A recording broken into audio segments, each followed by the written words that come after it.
केंद्रा हाउसेस कौन कौन से? 1, 4, 7, 10। 1, 4, 7, 10। आपका प्लैनेट जिस राशि में डबली हुआ है, आपका प्लैनेट जिस राशि में डबली हुआ है, उसका राशि लॉर्ड यदि 1, 4, 7, 10 में आ जाए तो भी इसको डेबिलिटेशन का कैंसिल होना बोलते हैं।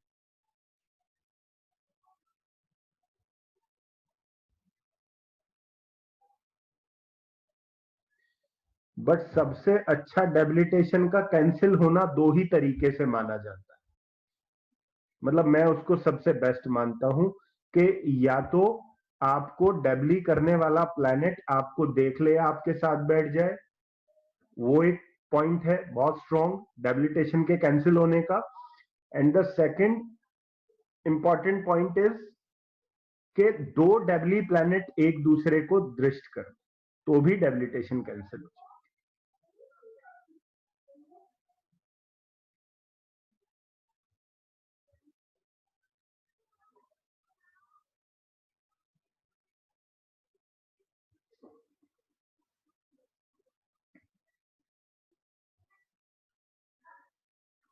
ठीक है जी, तो अब डेबिलिटेशन के कुछ एग्जांपल्स यहां पर लेते हैं।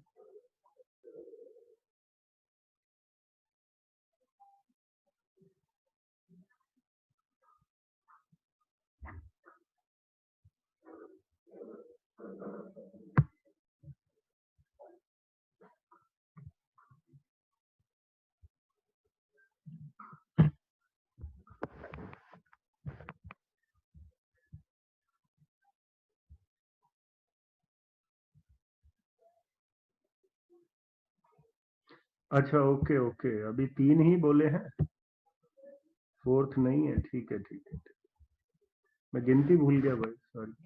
ठीक है, चौथा जो रूल है वो ये है कि जिस तरीके से आपको डेबली करने वाला प्लैनेट आपसे संबंध बनाकर आपकी नीचता को भंग करता है, उसी तरीके से जिस प्लैनेट की राशि में ये वाला प्लैनेट एग्जॉल्टेड होगा, उच्च का होगा, यदि वो प्लैनेट भी उस प्लैनेट के साथ में संबंध बना ले, लाइक उसके साथ बैठ जाए या उसको देख ले, तो भी इस प्लैनेट की डेबिलिटेशन कैंसिल हो जाती है। चलो फिर एक बहुत बढ़िया रेमेडी बताऊंगा आज आप लोगों को।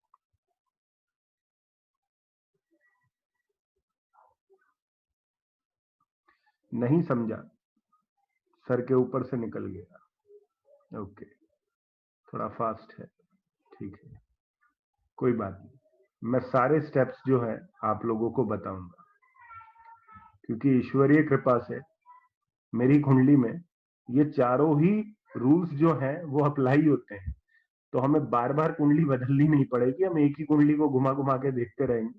ठीक है, डिफरेंट डिफरेंट चार्ट्स के अंदर षष्ठी आमशा में जाएंगे, षष्ठी आमशा में वो मिल जाएगा, देन D10 में जाएंगे, वहां पे वो रूल मिल जाएगा। ठीक है, तो सारे रूल्स को हम एक ही उस पर स्टडी कर लेंगे। ठीक है, तो ये 4 रूल हैं आप लोगों के, ये 4 रूल ध्यान में रखिएगा अच्छे से। मैं लिखवा भी दूंगा एक बार, ये एक्सप्लेन करने के बाद आपको लिखवा दूंगा। ठीक है, तो थोड़ा सा माइंड में रहेंगे आप। बट ये लिखाने से पहले एक रेमेडी बोलता हूं, और ये रेमेडी करने की जरूरत तब है जब आपका कोई इंपॉर्टेंट हाउस लॉर्ड डबली हुआ। क्या बोला मैंने? ये रेमेडी करने की जरूरत तब है जब आपका कोई इंपॉर्टेंट हाउस लॉर्ड डबली हुआ हो, जैसे first house Lord, fifth house Lord या नाइन्थ हाउस लॉर्ड। ये अगर आपका डबली हुआ हो तो आप किस तरीके से उसको एग्जॉल्टेड करेंगे। सपोज करिए किसी व्यक्ति की कुंडली में फर्स्ट हाउस लॉर्ड है मंगल, वो डबली हो गया, और उसकी डेबिलिटेशन हमने कैंसिल करनी है। हमें नहीं पता कि हमारी कुंडली में डेबिलिटेशन कैंसिल हुई है या नहीं हुई, लेकिन स्टिल ऐसी कौन सी रेमेडी है जिसके थ्रू हम डेबिलिटेशन को कैंसिल कर सकते हैं? जब भी किसी प्लैनेट की डेबिलिटेशन को कैंसिल करना हो, सबसे पहले ये देखिए वो प्लैनेट एग्जॉल्टेड किस प्लैनेट की राशि में होता है।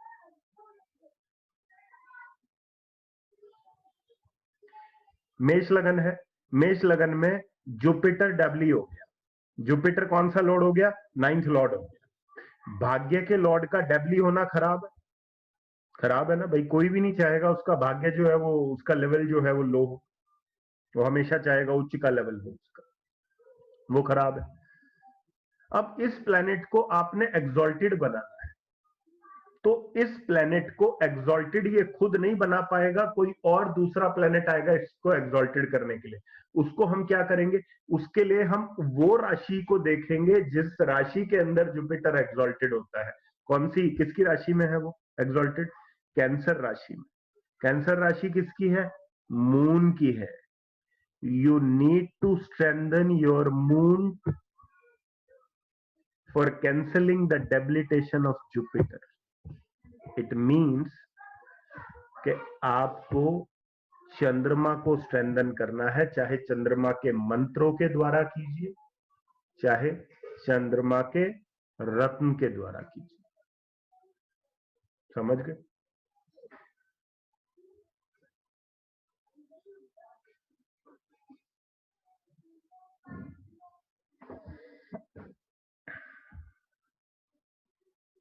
चंद्रमा है इंपॉर्टेंट प्लैनेट।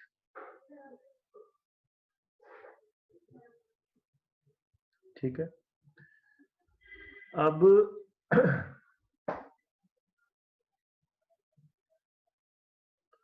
ये हो गया डेबिलिटेशन के कैंसिल का। ठीक है, रेमेडी बाद में आनी थी, लेकिन स्पेशली डेबली की बात हो रही थी और आजकल वैसे ही लोगों को डराया बहुत जाता है, तुम्हारा तो नीच का, नीच का। कोई बात नहीं, नीचता भी भंग हो सकती है।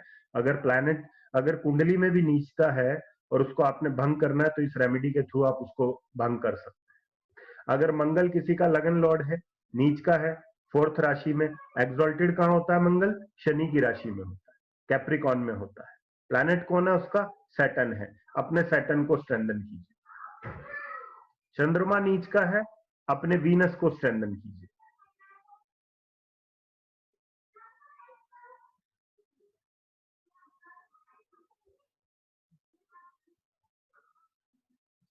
सूर्य नीच का है,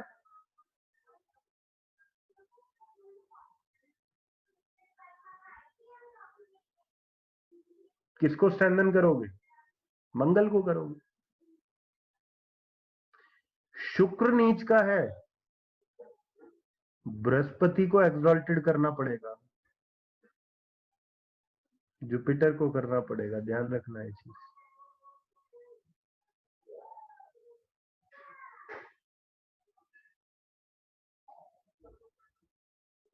नीचता को खत्म करने की जो चाबी है, जो की है, वो उस प्लेनेट के पास है जो प्लेनेट आपको एक्सॉल्टेड होने में मदद करता है।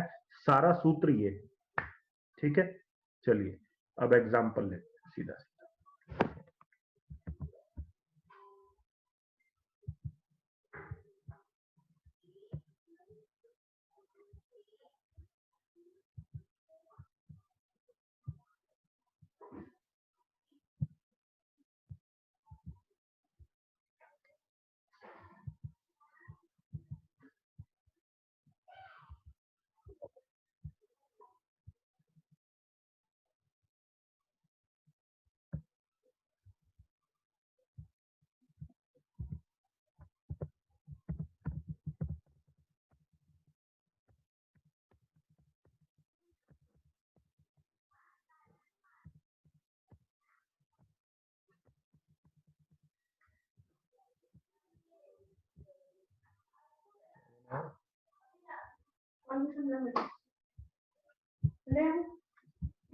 अरे गेट बंद कर दो भाई। पानी तो बेटा आप ले सकती हो।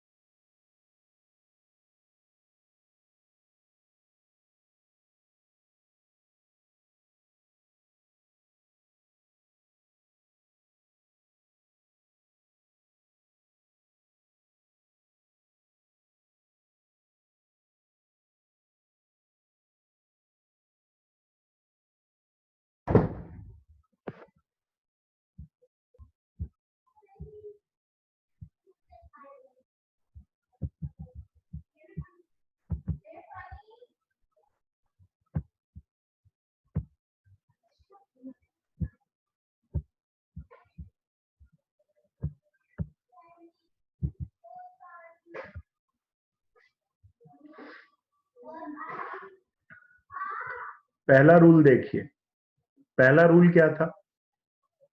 पहला रूल था कि जब दो डेबली प्लैनेट, जब दो डेबली प्लैनेट एक दूसरे को देखें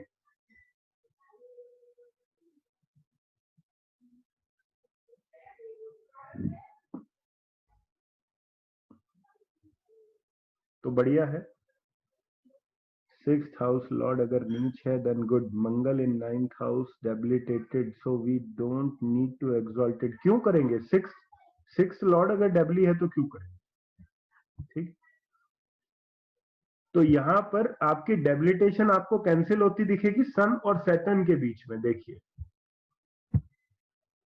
सन और सैटर्न जो है वो दोनों डेबिलिटेशन में है, यहाँ पे दोनों एक दूसरे को देख रहे हैं। इट मींस कि डेबिलिटेशन जो है वो कैंसिल होगी। ये पहला नियम है जब दो डब्ली प्लैनेट एक दूसरे को देख रहे हैं। ठीक है। दूसरा, अभी अफेक्ट पे नहीं आ रहे, अफेक्ट पे नहीं आ रहे। ठीक है, अफेक्ट की बात बाद में करेंगे।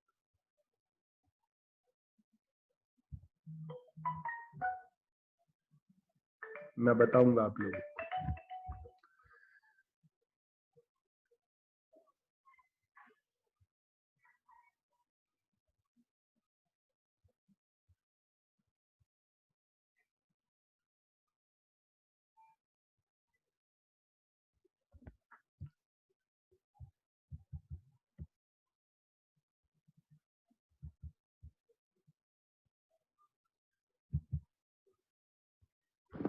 अब दूसरे रूल पे आइए। दूसरा रूल क्या था?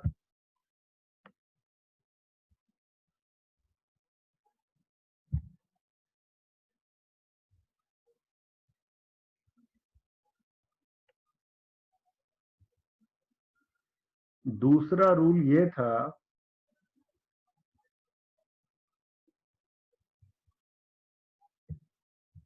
कि अगर आपके डेबिलिटेटेड प्लैनेट को उसका साइन लॉर्ड अगर देख ले तो डेबिलिटेशन कैंसिल हो जाती है। यहां पर जुपिटर डेबिलिटेशन है, जुपिटर डेबिलिटेशन में है।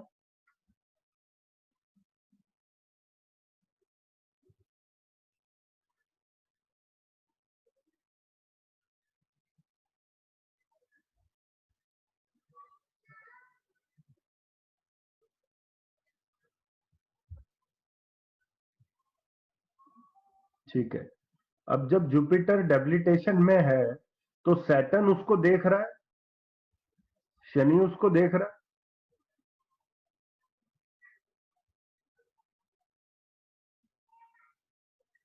ठीक है, तो इसको हम डेबिलिटेशन का कैंसिल होना कहेंगे। यहां पर भी डेबिलिटेशन जो है वो कैंसिल।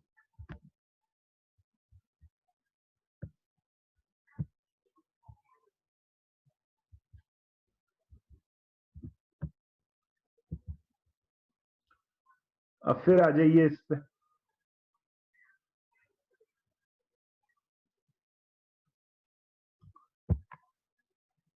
वीनस डेबली है यहां पर,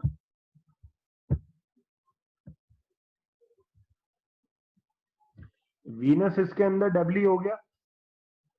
ठीक है,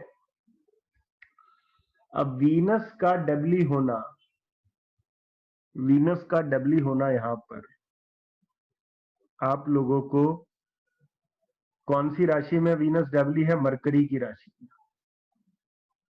मरकरी की राशि में डबली है तो कौन से घर में बैठा है? केंद्र, केंद्र में होना चाहिए मरकरी को। डेबिलिटेशन कैंसिल होने के लिए केंद्र में होना चाहिए, मरकरी केंद्र में। मरकरी इज इन केंद्र।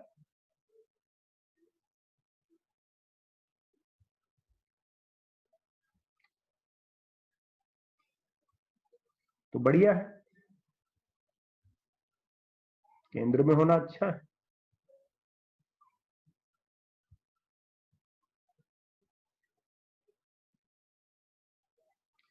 ये हो गया तीसरा। अब कौन सा बच गया आपके पास? फोर्थ पॉइंट क्या कहता है आपका? फोर्थ पॉइंट ये कहता है कि जिस राशि में प्लैनेट उच्च का होता है, एक्सॉल्टेड होता है, वो प्लैनेट भी अगर प्लैनेट के साथ बैठ जाए या उसको दृष्ट कर ले तो भी अपने को डेबिलिटेशन कैंसिल हो जाती है। अब उस केस में और एग्जांपल देता हूं। यहां पर देखिए वीनस डबली हो गया,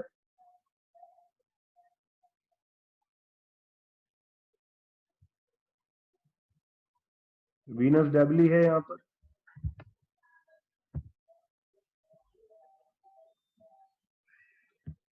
अब वीनस एक्सॉल्टेड होता है जुपिटर के साइन में, वीनस डबली है यहां पर, लेकिन वीनस एक्सॉल्टेड होता है जुपिटर के साइन में। जुपिटर कहां बैठा है? जुपिटर वीनस के साथ में बैठा, it is sitting with Jupiter. So in this case, again, the debilitation is getting cancelled. यहाँ debilitation फिर दोबारा से कैंसिल होगा।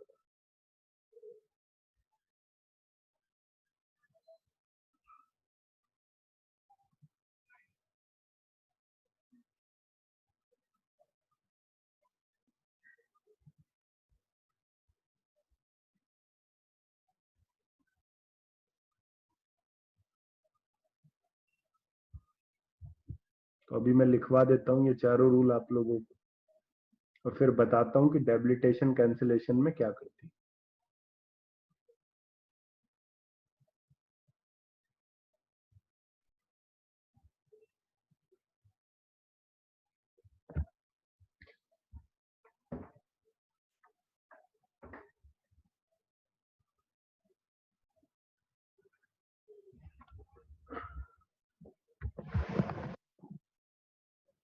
कॉन्फिडेंस का प्लैनेट कौन सा है? व्हेन वी से कॉन्फिडेंस, कौन सा प्लैनेट आपको कॉन्फिडेंस देता है?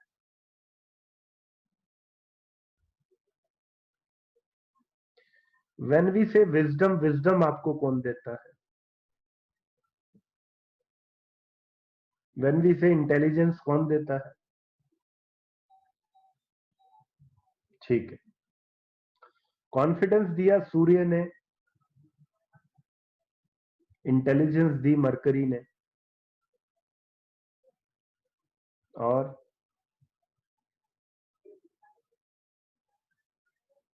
विजडम दिया जुपिटर। अब अगर आपकी कुंडली में सूर्य नीच का है, अगर आपकी कुंडली में सूर्य नीच का है, आपके कॉन्फिडेंस का लेवल क्या हो गया? डाउन हो गया, लो हो गया, सेल्समैन वाला कॉन्फिडेंस हो गया, सीईओ वाला नहीं है। लेकिन फिर आपको दिखता है कि आपकी कुंडली में उसका डेबिलिटेशन कैंसिल आउट हो गया। ये जो मैंने 4 रूल बताए उनके अकॉर्डिंग उसका डेबिलिटेशन कैंसिल आउट हो गया। अब क्या होगा? इसका मतलब ये होगा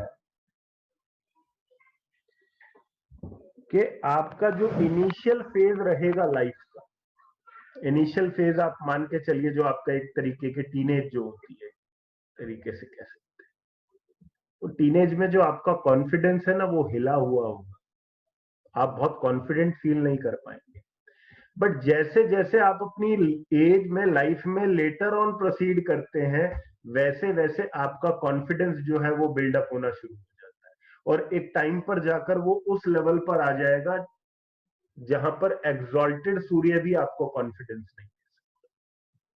that is the effect of cancellation of debilitation. जब डेबिलिटेशन कैंसिल होती है, या जिसको हम अपने शब्दों में नीच भंग कहते हैं, तो नीच भंग का अर्थ ये होता है कि ग्रह जो प्रॉब्लम्स आपको देता है वो इनिशियल लेवल पर देता है, बट उसकी जो एंडिंग रहती है, उसका जो अंत होता है वो बहुत ही सुखद होता है।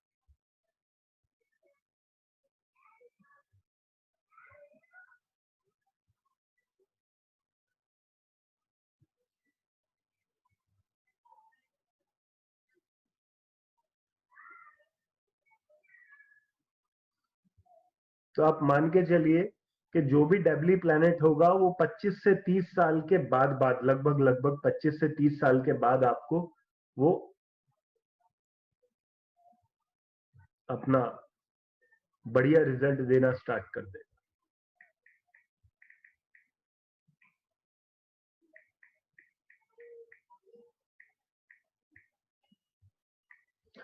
तो रूल्स लिखवा रहा हूं मैं आप लोगों को।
मरकरी पे ये रूल अप्लाई नहीं होता, क्योंकि मरकरी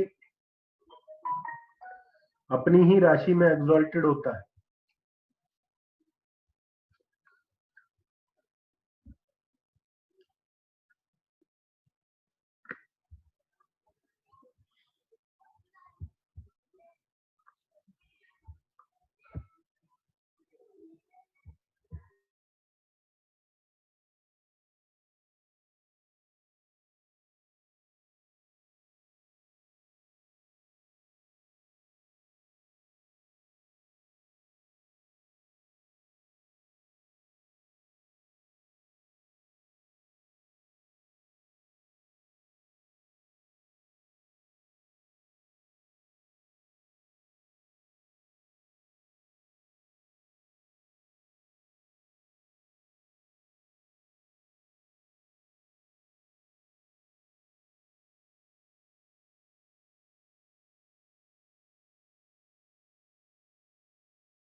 अमित, तुमने क्वेश्चन किया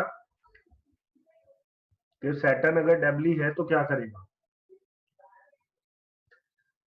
सैटर्न अगर डेबली है तो आपको वो इनिशियल लेवल पे हार्ड वर्किंग और ड्यूटीफुल नहीं रहने देगा। बट जैसे जैसे आपकी एज प्रोसीड होगी तो आप लेटर ऑन अपनी लाइफ में जो लेटर स्टेज रहेगी आपकी, उसमें आप हार्डवर्क और डिसिप्लिन हो जाएंगे।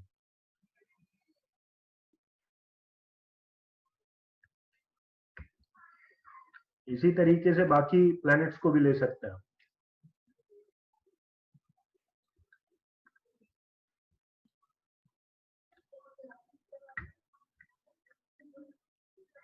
तो अब आप बन गए नीच भंग एक्सपर्ट्स। किसी का नीच प्लैनेट को भंग करना हो तो कैसे किया जाए वो आप लोगों को अब पता है।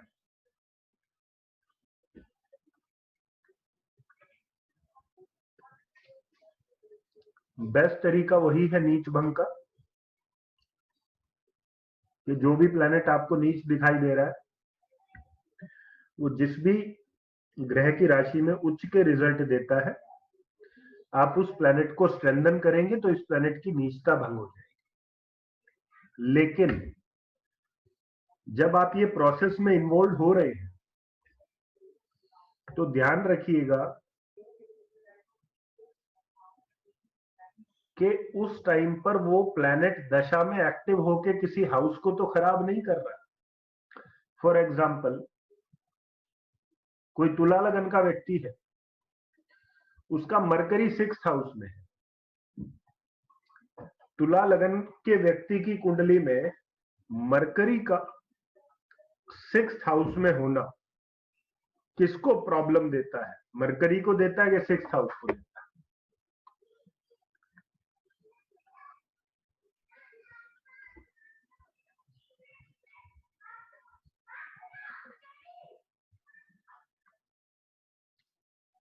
सिक्स को देता है ना।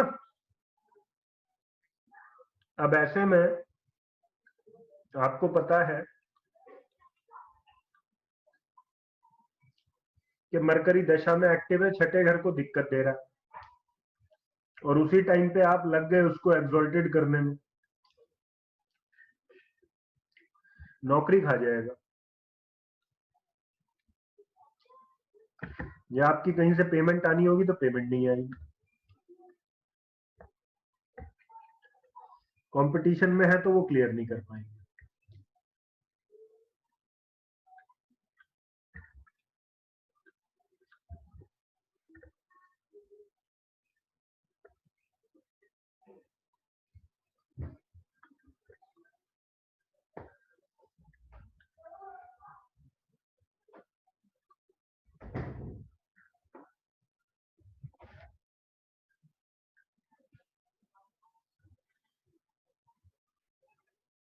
उच्च और नीच का जो आपने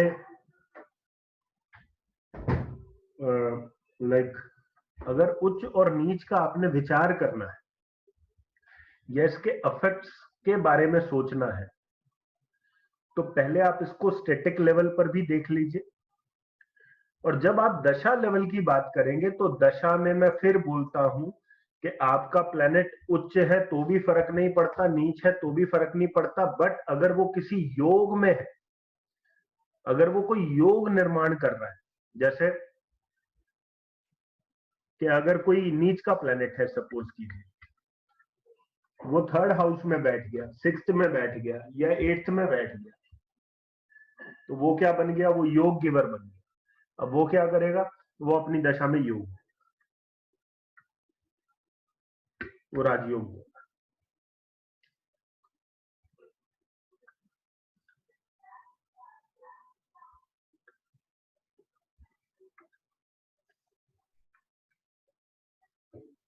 अगर नीच भंग है तो फिर रेमेडी की जरूरत नहीं पड़ेगी, अगर नीच भंग नहीं है तो रेमेडी की जरूरत पड़ेगी।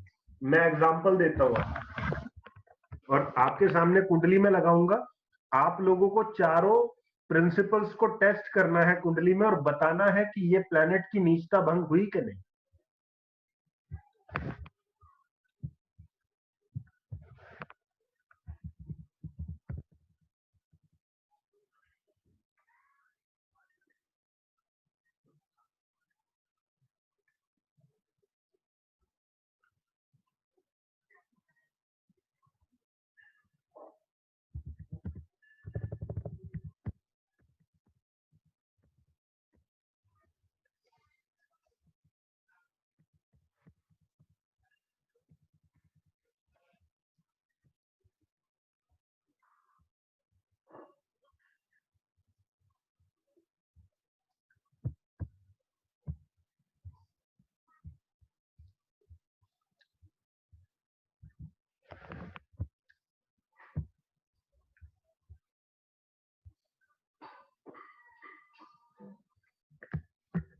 कुंडली आपके सामने है, चारों प्रिंसिपल्स आपको पता है, लिखवा दिए गए हैं।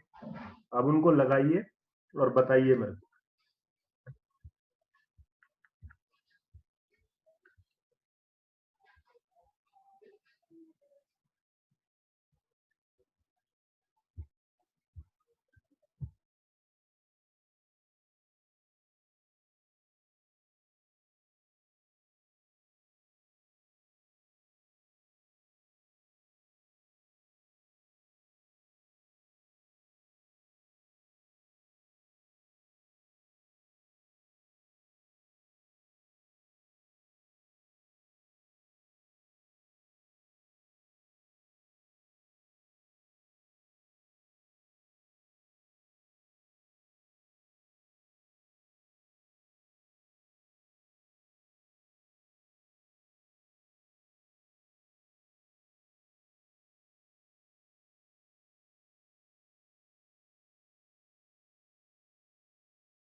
दिलीप जी, चंद्र लगन से हम डेबिलिटेशन को कैंसिल्ड नहीं मानेंगे, ये बुक्स में लिखा है कि चंद्र लगन से भी देख लो, लेकिन फिर वो वाली बात हो जाती है कि कहीं ना कहीं से तो हो ही जाएगा प्लेनेट, तो ऐसा नहीं मानेंगे हम। ओवरऑल जो मेरा आंसर है वो इस कुंडली को लेकर ये है कि इसमें नीचता कैंसिल नहीं हुई है। There is no cancellation in this kundli. चारों के चारों प्रिंसिपल पे वो लगने के बावजूद भी ये जो कुंडली है इसमें डेबिलिटेशन अपना कहीं पर भी कैंसिल आउट नहीं हो रहा।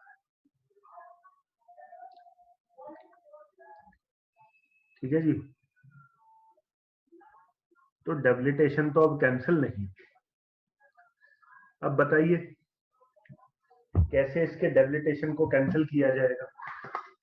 प्रॉब्लम आपको पता ही है क्या आएगी। अब यहां पे क्या है, यहां जो कॉन्फिडेंस गिरा हुआ, अगर ये कैंसिल आउट हो जाती डेबिलिटेशन, अरे भाई वीनस मंत्रा क्यों कर रहे हो यार? वीनस मंत्रा से तो आप वीनस को स्ट्रेंथन कर रहे हो, यहाँ पे वीनस को नहीं, यहाँ पे मार्स को स्ट्रेंथन करना है, मंगल को करना है, क्योंकि सूर्य जो है वो मंगल की राशि में उच्च का होता है। तो मार्स को स्ट्रेंथन करने से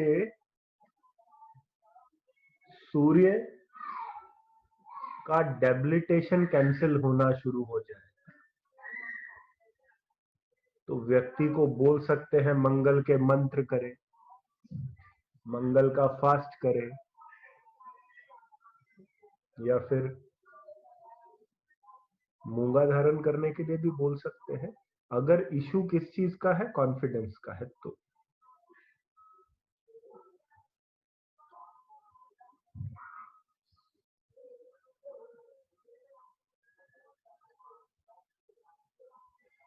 गुरजीत जी फिर आप 8th लॉर्ड और 9th लॉर्ड पे आ गए। अभी वो सब चीजों में नहीं आना कि वो 8th लॉर्ड है तो उसका पहन लिया तो फिर ये हो जाएगा वो हो जाएगा। आप ये क्यों भूल रहे हैं कि मंगल बहुत ही पावरफुल योग में भी है। लगना लॉर्ड होकर वो देखिए कौन से प्लेनेट के साथ में बैठा हुआ है, 9th लॉर्ड के साथ बैठा हुआ है, जुपिटर। जब लगना लॉर्ड और 9th लॉर्ड दोनों साथ में बैठ जाएंगे तो क्या बनेगा? आप सब लोगों ने योग पढ़े हैं, विष्णु लक्ष्मी योग बनेगा।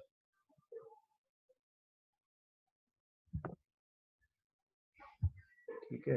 अरे ये बड़ा अच्छा नाम दिया है, VLY।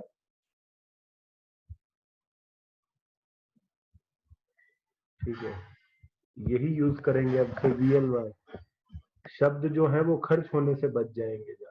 ठीक है, थोड़ा 12th हाउस की इन्वेस्टमेंट कर लेंगे, खर्चा नहीं करेंगे। ठीक है, चलिए। तो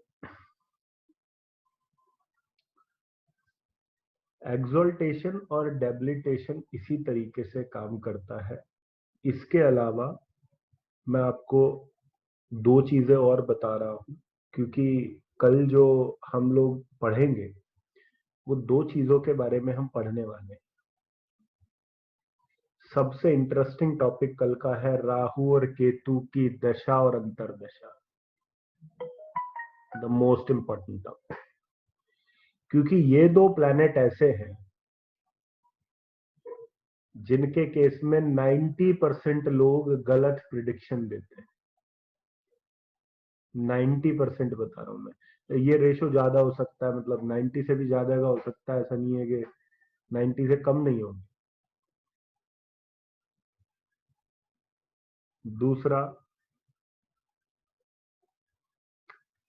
अभी रेमेडी तीसरे छठे और आठवें के एग्जॉल्टेड लॉर्ड की रेमेडी अभी रेमेडी पे नहीं आती।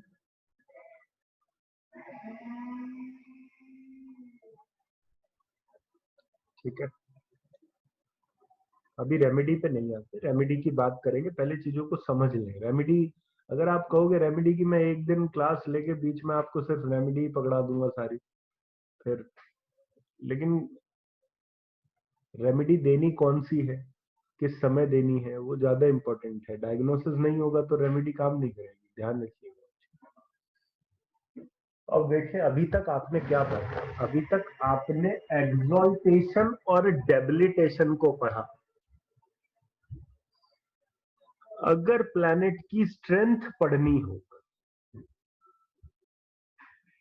कि प्लैनेट में स्ट्रेंथ कितनी है, प्लैनेट में पोटेंशियल कितना है, ये जो शब्द है ना पोटेंशियल, ये कभी भी लग्न कुंडली से नहीं आता, ध्यान रखिएगा।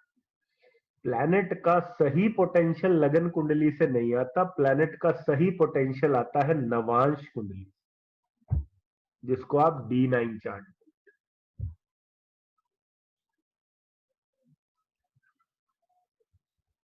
अगर हमें किसी भी प्लैनेट का सही पोटेंशियल जानना है,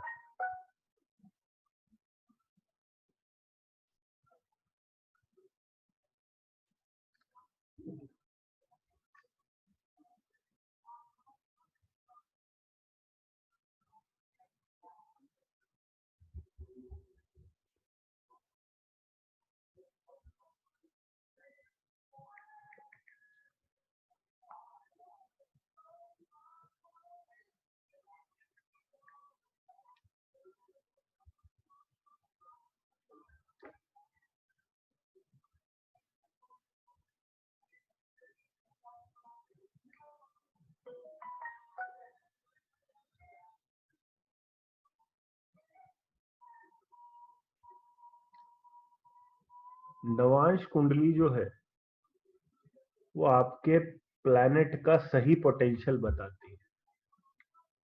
अगर हम बर्थ चार्ट को और नवांश कुंडली को डिफरेंशिएट कर दें कि बर्थ चार्ट का काम क्या है और नवांश कुंडली का काम क्या है, तो इसका एक बहुत अच्छा सा एग्जाम्पल मेरे पास हमेशा रहता है। वो ये कि जो आपका बर्थ चार्ट है ना, वो आपका टीवी है जिसपे आपको प्रोग्राम्स देखने हैं, मूवी देखनी है, दुनिया भर की चीजें, जो भी आपके एंटरटेनमेंट का साधन है दोस्तों। तो बर्थ चार्ट ना आपका टीवी है। लेकिन अब की कोई भी चीज आप देख रहे हैं, कोई भी प्रोग्राम आप देख रहे हैं, तो आप चाहेंगे कि उस टीवी में सिग्नल जो है वो बहुत बढ़िया आए, ताकि आपको पिक्चर की जो क्लैरिटी है वो बिल्कुल क्रिस्टल क्लियर मिले, एकदम साफ पिक्चर आपको दिखाई दे, जिसका आप आनंद उठा सके, चाहे आपका टीवी कैसा भी। नवांश कुंडली आपके जो D1 चार्ट है, यानी कि जो आपका बर्थ चार्ट है, उसके सिग्नल या कह लीजिए उसका एंटीना है। इसलिए कई एस्ट्रोलॉजर जो पुराने बड़े जाने माने एस्ट्रोलॉजर रहे हैं, उन्होंने नवांश को fruits of your birth chart कहा है। मतलब आपके बर्थ चार्ट का फल है नवांश को।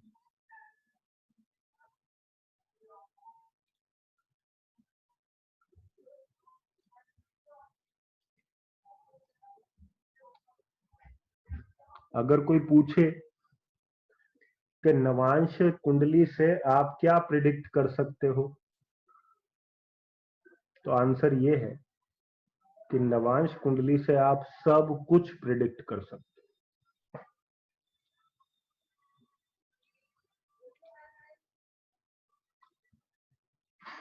सब कुछ प्रिडिक्ट कर सकते हो नवांश कुंडली।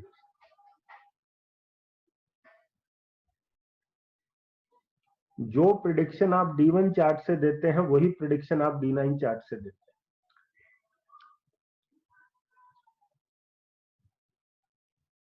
अब बात आई थी डेबिलिटेशन और एक्सॉल्टेशन, क्योंकि आज हमने यही पढ़ा। अब ये पॉइंट को बड़े ध्यान से सुनना, यही पॉइंट के अंदर सारा सूत्र है।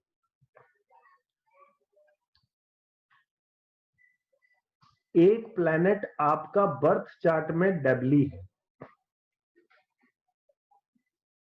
एक प्लैनेट आपका बर्थ चार्ट में डेबली है,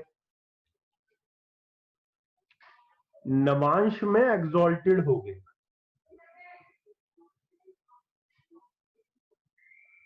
और एक प्लैनेट आपका बर्थ चार्ट में एक्सॉल्टेड है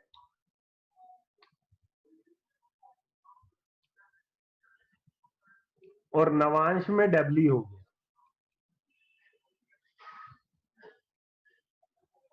इनमें से कौन से प्लैनेट के पास स्ट्रेंथ है?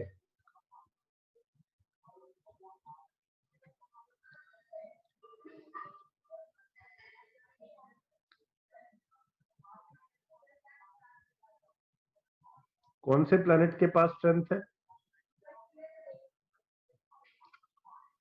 फर्स्ट प्लैनेट के पास, जो नवांश में उच्च का हुआ है।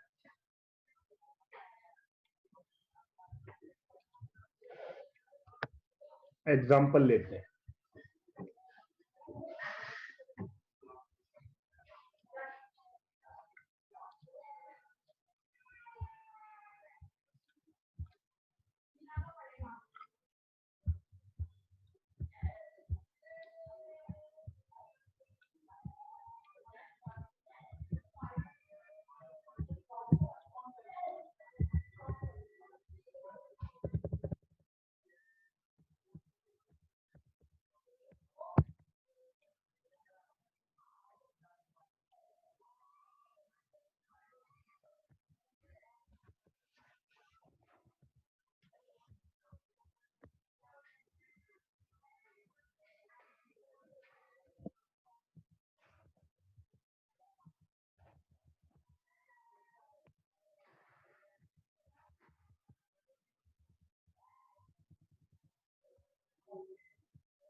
इस कुंडली में जुपिटर को देखिए, किस राशि में है जुपिटर।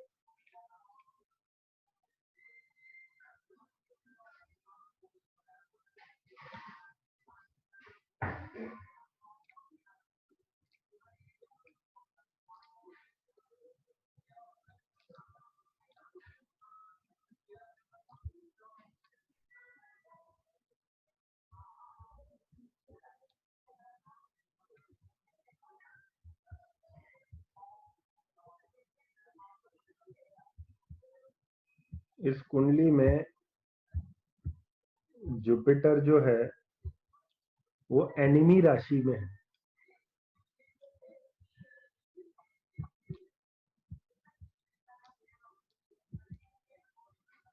अब नवांश कुंडली देखिए,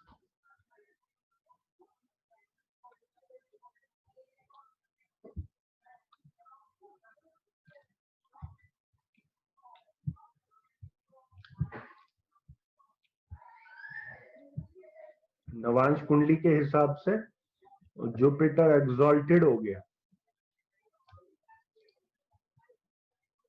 एग्जॉल्टेड प्लैनेट हो गया।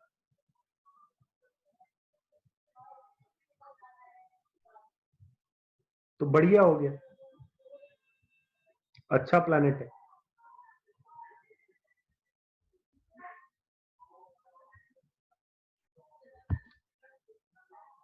ऐसे ही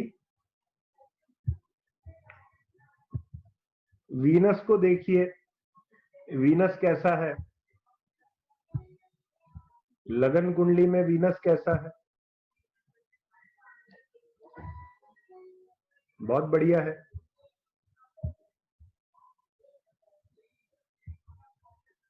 अब नवांश कुंडली में देखिए,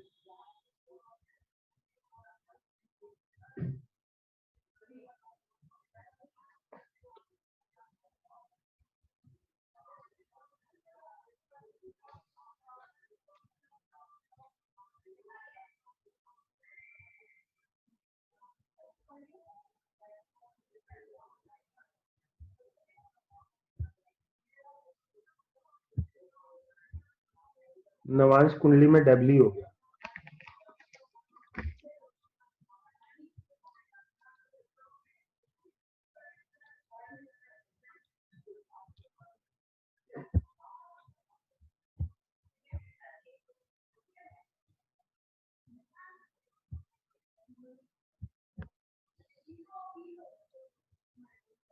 मैसेज बड़ा क्लियर है, आप बर्थ चार्ट में डेबिलिटेशन को अफोर्ड कर सकते हैं, चलेगा, सारे प्लैनेट डबली हो जाएं चलेगा, बट नवांश में आप अफोर्ड नहीं कर सकते debilitation,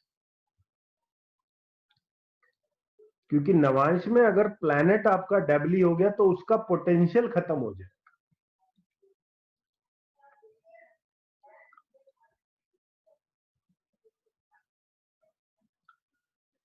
what should be the prediction? Prediction ये है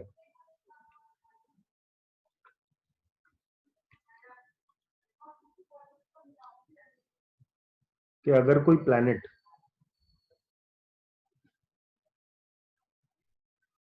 नवांश में डबली हो गया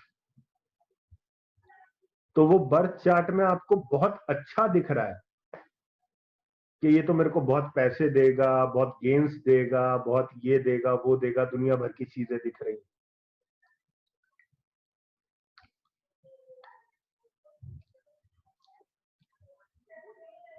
आप सोच के बैठे हो कि मेरे को 100 आएंगे, प्लैनेट का पोटेंशियल खत्म हो गया, आपको 10 मिले। ऐसा नहीं है रिजल्ट नहीं आएगा, पोटेंशियल खत्म हो गया।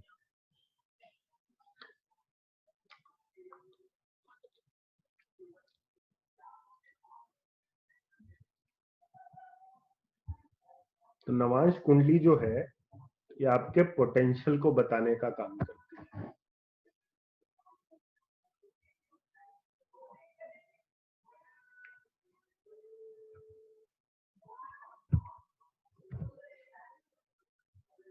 कल हम राहु केतु पर सबसे पहले बात करेंगे कि राहु केतु क्या है, किस तरीके से काम करते हैं, कब ये प्लैनेट राजयोग देते हैं। बिकॉज आप लोगों के पास जो कुंडलियां आएंगी और आपको लगेगा ये व्यक्ति इस टाइम पे बहुत ही सताया हुआ है, तो उनमें 70 to 80% लोगों की कुंडली में आपको राहु ऑपरेट करता हुआ मिले, चाहे एमडी लेवल पे चाहे एडी लेवल पे, खासकर रिलेशनशिप के केस आप देखेंगे कि किस तरीके से जो राहु है वो रिलेशनशिप को डैमेज कर देता है। D9 में principle of debilitation, cancellation of debilitation काम करता है। यस, बिल्कुल करता है। जो प्रिंसिपल्स आपके बर्थ चार्ट में काम करते हैं वही सारे प्रिंसिपल आपके सभी वर्ग कुंडलियों में काम करते हैं। वर्ग कुंडली के लिए कोई स्पेशल प्रिंसिपल, ये एप्लीकेबल टू ऑल है।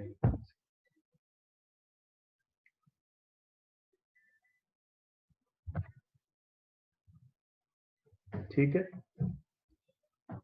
तो कल कुछ और चीजें जो है, कल राहु की दशा को स्टडी करेंगे और नवांश कुंडली के बारे में और थोड़ी चीजें जो है वो मैं आप लोगों के साथ में डिस्कस करूंगा। ठीक है जी। Venus is a friend of Rahu. Definitely कौन मना कर रहा है कि राहु फ्रेंड नहीं है वीनस का, लेकिन आप लोग ये क्यों भूल जाते हैं कि राहु आपकी अनकंट्रोल्ड डिजायर है। जिस इच्छा शक्ति को आप कंट्रोल नहीं कर पाएंगे वो इच्छा शक्ति क्या करेगी, आपके रिलेशन को डैमेज ही करेगी और क्या करेगी। तो डिजायर को कम करके बैठ जाओ, खत्म कर दो, आपका रिलेशन चल जाएगा, कोई दिक्कत नहीं आएगी। तो मैं आप लोगों को ये जो टेबल है एक्सोल्टेशन और डेबिलिटेशन की वो दे देता हूँ, शेयर कर देता हूँ आप लोगों के साथ में, प्लस मूल त्रिकोण राशि कौन से प्लैनेट की क्या है वो शेयर कर दूंगा। ठीक है, अब आप लोग अपने अपने डेबिलिटेटेड प्लैनेट्स को देखिए, उनको स्टडी कीजिए और समझने की कोशिश कीजिएगा वो क्या कर रहे हैं आपके साथ। ठीक है जी, तो आज के लिए इतना ही। शुभ रात्रि, जय श्री राम।